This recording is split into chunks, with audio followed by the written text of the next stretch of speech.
30대 초반이에요.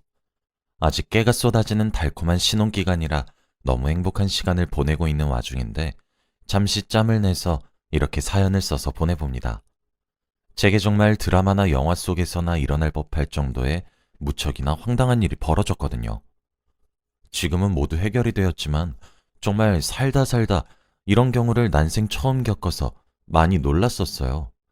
글솜씨가 많이 서툴러도 양해해 주시길 부탁드리며 이야기를 지금부터 시작하도록 하겠습니다. 저뿐만 아니라 누구든 다 똑같겠지만 저도 정말 큰 사랑받으며 컸습니다. 게다가 저는 외동딸이었거든요. 저희 집안이 그리 부유한 것은 아니었습니다.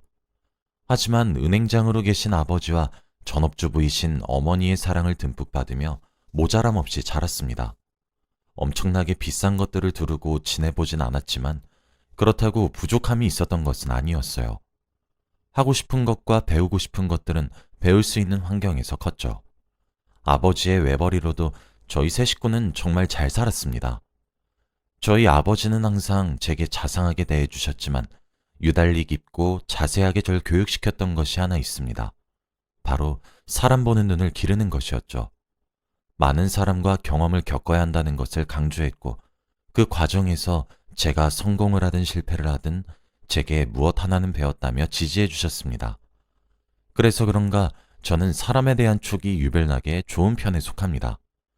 제가 쎄하다고 느꼈던 사람들 중에서 정말 쎄하지 않았던 인간은 단 한 명도 없었고 제가 믿고 의지했던 사람들 중에서 저를 배신하고 뒤통수를 쳤던 인간도 단 한 명도 없었어요. 저희 아버지는 항상 말씀하셨어요. 사람을 조심해야 한다고 말이에요. 사람은 사람들과 섞여서 살아가야 하는 생물이기 때문에 그만큼 사람에 대해 경계심을 가져야 마땅하다는 것이 아버지의 오랜 가르침이셨습니다. 그리고 그 가르침은 실제로 학창시절과 유학시절에도 큰 도움이 되었어요. 오로지 제 느낌에 따라오는 부분이긴 한데 그 효과가 무척이나 뛰어나다 보니까요. 저는 유학파 출신입니다. 그래서 그런지 외국어에도 굉장히 능통합니다. 유학을 끝내고 한국에 들어서자마자 여기저기서 회사에 입사해달라는 스카우트 제의가 쏟아지기도 했었죠. 그중 가장 마음에 드는 회사에 입사를 했고 지금의 남편을 만나게 되었습니다. 편의상 남자친구라고 지칭할게요. 남자친구는 저희 회사 거래처 쪽 사람이었습니다. 그 업무를 제가 전반적으로 도맡아 하고 있었어요. 그게 회사를 다니던 제게 처음으로 주어진 임무였기도 했고요. 무릇 모든 신입사원들이 그렇듯 저 또한 의욕을 불태웠습니다. 신입사원들은 특유의 잘하고자 하는 완벽함 같은 것들이 슬쩍슬쩍 내비치잖아요. 저도 딱 그런 거였습니다. 무리해서 야근을 하면서까지 일의 진행도를 올려놓으려고 했고 그렇게 발바닥에 불이 나도록 뛰어다녔죠. 그러던 어느 날이었습니다. 제가 담당하고 있던 거래처에 문제가 생기게 되면서 제 일에 커다란 지장이 생겨버렸어요. 모든 신입사원들은 제 느낌을 공감하실 건데 그때 정말 하늘이 무너지는 듯한 기분을 느끼게 되었습니다. 지금 생각해보면 할만했던 실수였단 생각이 들지만 막상 아무것도 모르던 햇병아리 시절의 저는 정말 모든 것이 와르르 무너져 내린 듯한 느낌을 받았죠. 그때 절 위기에서 구해준 사람이 바로 지금의 제 남자친구였습니다. 저와 남자친구가 협업을 해야 했던 그 프로젝트. 그렇게 모든 것이 어그러질 때 슈퍼맨처럼 남자친구가 등장했고 남자친구의 능숙하고 일사불란했던 지휘하에서 어지럽고 정리되지 않았던 업무들이 순식간에 정리가 되기 시작했어요. 그런 남자친구가 제 눈에는 얼마나 멋있게 보였는지 모를 거예요. 신입사원들은 모두 다 이렇게 실수하면서 성장을 하는 것이라며 전혀 큰일이 일어난 것이 아니고 충분히 일어날 수 있었던 일이었던 것이라며 저를 따뜻하게 위로해 주던 그 사람에게 제가 충분히 사랑에 빠지고도 남을 만한 순간이었죠. 하지만 저만 그랬던 것은 아니었나 보더라고요. 이런 말을 스스로 하기가 조금 민망하지만 남자친구의 눈에도 햇병아리였던 제가 무척이나 귀여웠다고 하더라고요. 어쩔 줄 몰라 하며 홍당무처럼 새빨개진 제 얼굴이 그리도 귀여웠다고 하더라고요. 그 얼굴을 보고 있으니 자신이 당장이라도 나서서 해결을 해야 할 것 같다고 하면서요. 그렇게 저와 남자친구는 자연스럽게 함께 일을 하고 난 뒤 커피를 마시고 가기도 했고 맥주를 한잔 하기도 했고, 그렇게 영화도 함께 보는 나날들이 생기기 시작했죠. 그러다 남자친구가 하루는 커다란 꽃다발을 내밀면서 제게 연인 관계로 만나자고 제안했고, 저도 기쁜 마음으로 그 제안을 수락했습니다. 그렇게 2년여 동안 서로 알콩달콩 사랑을 키워나갔어요. 제 남자친구는 정말 제 눈에는 강동원처럼 키가 크고 원빈처럼 잘생겼고 정말 완벽했거든요. 어느 정도 진지한 관계가 진행이 되고 나니 저와 남자친구 사이에서도 결혼에 대한 이야기가 자연스럽게 나오게 되었어요. 남자친구가 저희 집에 먼저 인사로 오게 되었죠. 양손에 바리바리 짐을 싸서 온 남자친구는 정말 귀여웠습니다. 저희 부모님도 남자친구를 무척이나 마음에 들어 하셨어요. 특히 저희 아버지는 정말 사람 보는 것에 대해 굉장히 까다로우신데 초면에 바로 합격을 외치셨죠. 그렇게 화기애애하게 인사를 마치고 그 다음 주에 제가 남자친구의 집에 인사를 드리러 가게 되었습니다. 그리고 그때 알게 되었어요. 남자친구는 알고 보니 거래처 직원이 아니라 거래처를 물려받기 위한 사장님의 아들이란 사실을 말이에요. 저희 집과는 비교가 되지 않을 정도로 크고 넓은 집이었고 심지어 집안에 마당이 있더라고요. 저는 제가 모자람과 부족함을 모르고 살아왔다고 했는데 정말 우물한 개구리와 다를 바 없었다는 사실도 알게 되었죠. 진짜 입이 떡 벌어지는데 집이 아니라 거의 저택이더라고요. 그리고 집에 가정부 아주머니도 계셨죠. 제가 그렇게 놀라 입을 다물지 못하니 어머님이랑 아버님도 하하호호 웃으시며 아들이 아직 말을 안 했나 보네요 하셨죠. 저는 이게 어떻게 된 일이냔 듯한 의미를 한껏 담아 남자친구를 쳐다보고 해명을 요구했습니다. 그랬더니 남자친구가 그러더라고요. 자신을 가진 것만 보고 다가오는 여자들이 꽤 있어서 그런 것에 진절머리가 났었다고. 그래서 평범한 사람인 척 했던 거라고 하면서요. 그런데 자신이 무엇을 가졌든 가지지 않든 편견도 가지지 않고 오히려 으쌰으쌰해서 힘내보자고 하는 제가 너무 새로웠고 그래서 사랑에 빠진 것이라고 말을 했어요. 사실 사기를 당한 기분이긴 한데 이게 부모님이 도박을 해서 어쩌지 않은 와중에 큰돈을 따온 그런 느낌이라고 해야 하나요? 얼떨떨한데 솔직히 남자친구 될 사람의 집안이 부유하다고 하니 기분은 무척 좋았습니다. 남자친구도 부모님께 말을 잘 해놨었던 것인지 인사라는 내내 절 웃으면서 대해주셨어요.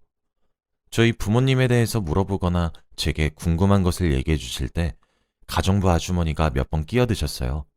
노후 준비는 되어 있냐는 둥, 월급은 얼마 벌고 있냐는 둥, 뭐 그런 무례함을 포장한 질문을 하시더라고요. 매우 거슬렸지만 어머님과 아버님께서 20년 넘게 여기서 일을 해주는 아주머니라고 하시면서 남자친구를 아들처럼 길러서 이러시는 거니까 기분 나빠하지 말라고 하시더라고요.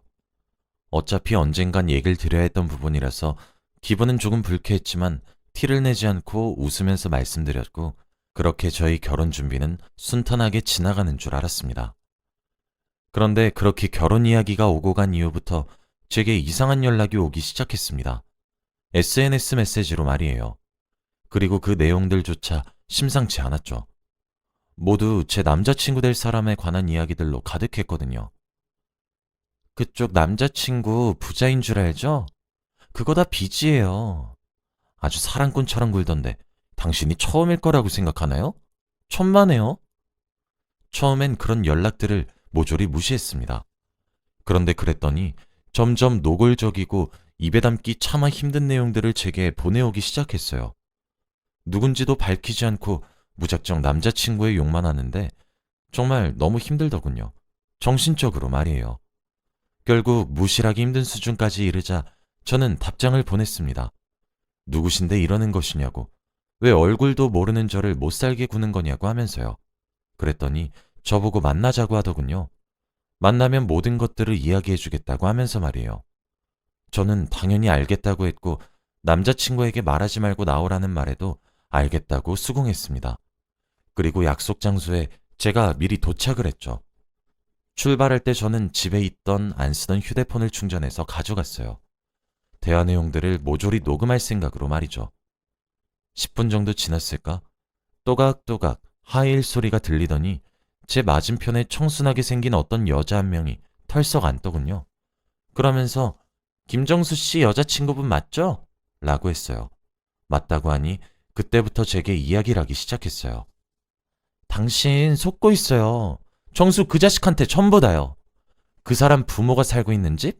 회사? 다 거짓말이에요. 대행알바를 사용한 거라고요. 당신 그 사람이랑 결혼까지 하려는 것 같던데. 내가 당신 인생 구제해주는 거예요. 빚더미로 가득하고 거짓으로 색칠한 그 사람 인생에서 내가 빠져나올 수 있게 해주는 거라고요. 당신 당장 그 사람이랑 헤어져요. 그리고 그 사람이 결혼하고 싶다고 데려간 여자가 당신이 처음인 줄 알아요? 저도 한때 당신의 입장이 되어본 적이 있어요. 이건 그때 찍은 사진이고 이 사진이 그 증거죠. 그러니 잘 생각하길 바래요. 하면서 제게 사진 한 장을 건네주었어요. 지금보다 몇 살 정도 더 앳돼 보이는 제 남자친구 옆자리엔 제게 결혼을 말리려는 그 여자의 얼굴이 함께 있었고, 그 뒤로 제 시댁이 될 식구들과 가정부 아주머니까지 함께 서 있었어요. 마치 가족 사진을 남기려는 것처럼 말이에요. 저는 커다란 패닉에 빠졌고 어떻게 해야 할지 모르겠더군요. 아무런 말도 없이 그 사진을 우두커니 바라만 보고 있으니 그 여잔 다시 사진을 뺏어가더니 제게 고마워라며 큰 소리를 떵떵 치고 갔습니다. 사람 보는 눈 하나는 기가 막히다고 생각했고 배신감 한번 느껴본 적 없었던 저는 충격에서 헤어나오는 것이 정말로 쉽지가 않았습니다. 저는 한참을 그렇게 멍하니 앉아있다 남자친구를 만나야겠다는 생각만 들었습니다. 그리고 그 길로 남자친구의 집에 찾아갔어요. 어머님과 아버님이 있는 자리에서 물어야 한다고 생각했거든요. 늘 예의 바르게 굴었던 저였는데 밤 10시나 가까이 되어 급작스럽게 찾아온 저를 보고 모두 많이 놀란 듯 했습니다. 하지만 그 모습이 제게 더 이상 중요하지 않았어요. 저는 늦은 시간에 죄송합니다. 정말 꼭 지금 말씀을 드려야 할 것 같아서요. 라고 말을 했어요. 두 눈에 눈물을 그렁그렁거리고 있었던 것인지 어머님은 제 주위를 만져주며 어머, 일단 들어와요. 들어와서 진정하고 이야기해요. 응? 하며 저를 달래주셨죠. 저는 그때까지도 도저히 그 여자가 한 이야기를 믿을 수가 없었습니다. 당연히 제가 집에 들어가게 되니 가정부 아주머니도 자다 일어난 모습으로 저를 맞이하시더군요.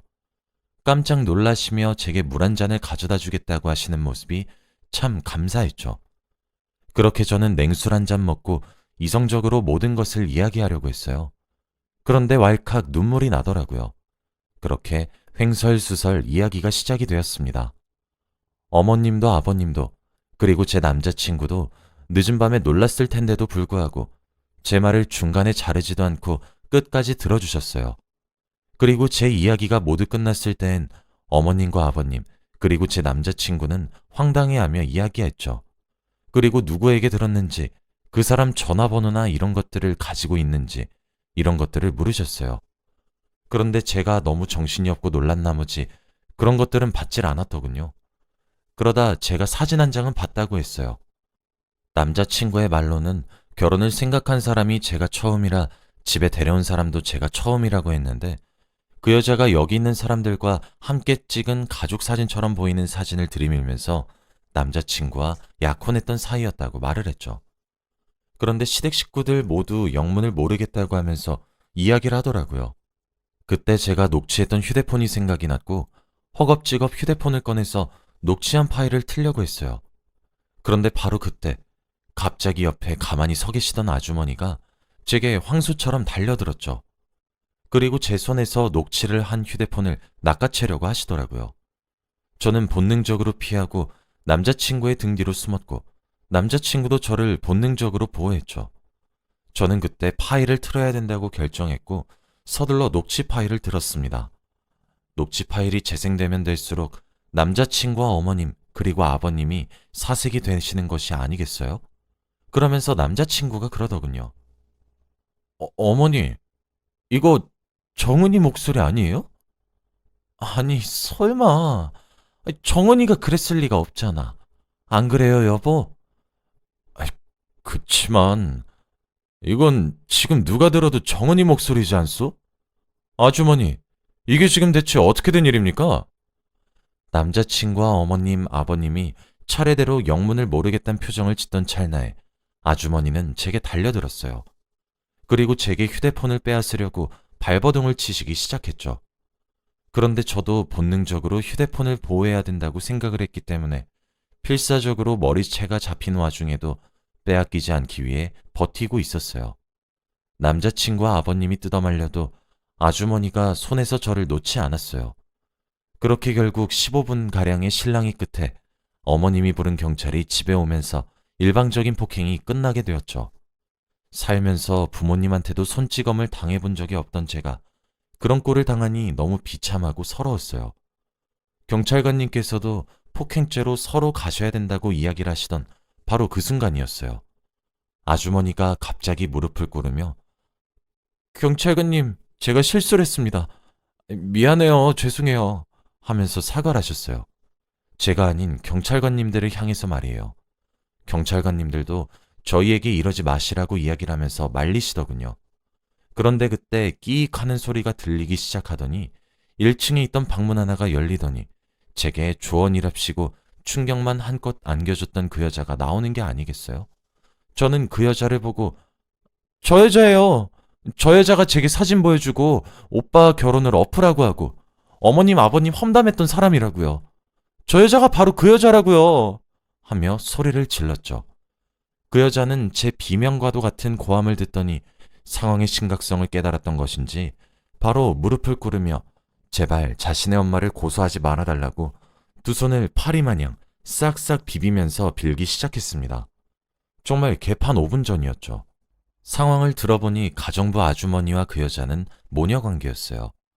제가 오밤중에 찾아와 자초지종을 이야기하던 그 순간 아주머니는 직감적으로 자신의 딸이 요상한 짓을 했구나 하며 직감하셔서 어떻게든 막아보려고 했던 거였으나 제가 막혀지지 않았던 것이었고 그 여자는 집에 가만히 잠자코 들어앉아 있다가 경찰관이 와서 자신의 엄마인 가정부 아주머니를 데리고 경찰서로 가려고 하니 그제서야 허겁지겁 나와서 모든 죄를 실토했던 거였어요. 그러면서 하는 말이 자신이 이 집안의 며느리와도 같은 사람이었는데 자신을 어떻게 이렇게 단칼에 버리냐고 소리를 고래고래 지르고 한탄을 하면서 엉엉 울기 시작하는 겁니다. 정은이란 이름을 가진 그 여자는 남자친구를 남몰래 좋아하고 혼자서 마음속으로 사랑을 키워나갔다고 해요. 그렇게 키워진 망상은 그 여자 스스로가 이 집안의 며느리와 같다는 착각을 불러일으켰던 거죠. 그런데 그런 남자친구가 저와 결혼할 사이라고 해버리니 배신감이 물밀듯이 밀려왔다고 합니다. 하지만 그 배신감을 풀어야 할 대상자로 정해진 사람은 저였던 거죠. 저만 사라지면 남자친구는 다시 자신을 만날 거란 헛된 기대를 품고 말이죠. 그 고백에 정말 거기 있는 모든 사람들은 할 말을 잃었습니다. 어머님이 그러더라고요. 20년 넘게 우리 집에 지내면서 일해준 것도 너무 고마웠고 그래서 정은이를 우리 집 막내딸처럼 어여쁘게 여겨 귀여워해 주었던 것인데 본인들의 행동이 정은이에게 헛바람을 넣은 것 같다고 너무 기가 막히고 어이가 없고 온몸에 소름이 끼친다고요. 어머님과 아버님은 그 여자와 가정부 아주머니를 집에서 매몰차게 쫓아내셨고 저를 안아주시며 혼자서 이걸 어떻게 감당했냐고 말씀하시며 저를 달랬어요. 저는 안도감에 눈물을 훌쩍훌쩍 흘렸죠. 그 이후 당연히 그 가정부 아주머니와 딸은 쫓겨났습니다. 마음 같아서는 제 마음고생이며 머리채를 쥐어뜯긴 것 하며 고소해서 위자료라도 청구하고 싶었는데 그래도 어머님과 아버님 집에서 20년간이나 살 부대끼며 살아온 정이 있을 테니 차마 정없이 그렇게 매몰차게 행동하지 못하겠더라고요. 저는 그래서 고소를 진행하진 않았고 각서 한 장 받았습니다. 다시는 저를 비롯한 제 시댁 식구들과 친정 식구들 눈앞에 나타나지 않기로 말이에요. 가정부 아주머니는 뒤늦게나마 제게 사과를 하시더라고요. 딸 교육을 잘못시킨 것 같다고 미안하다고 하시면서요. 그렇게 어이없는 해프닝은 막을 내렸고 저와 남자친구는 성공적으로 결혼 준비에 착수했고 올해 봄에 결혼을 할 수 있게 되었습니다. 지금도 남편과 그 시절 이야기를 종종 하곤 하는데 참 그럴 때마다 마음 한켠이 착잡하기도 합니다. 정말 기가 막힌 일이지 않나요? 이번 일을 겪으면서 알게 된 점은 남의 것을 탐내다간 무조건 탈이 난다는 점이라고 생각해요. 여기까지가 제 이야기였습니다. 긴 이야기 들어주셔서 감사합니다. 행복하세요.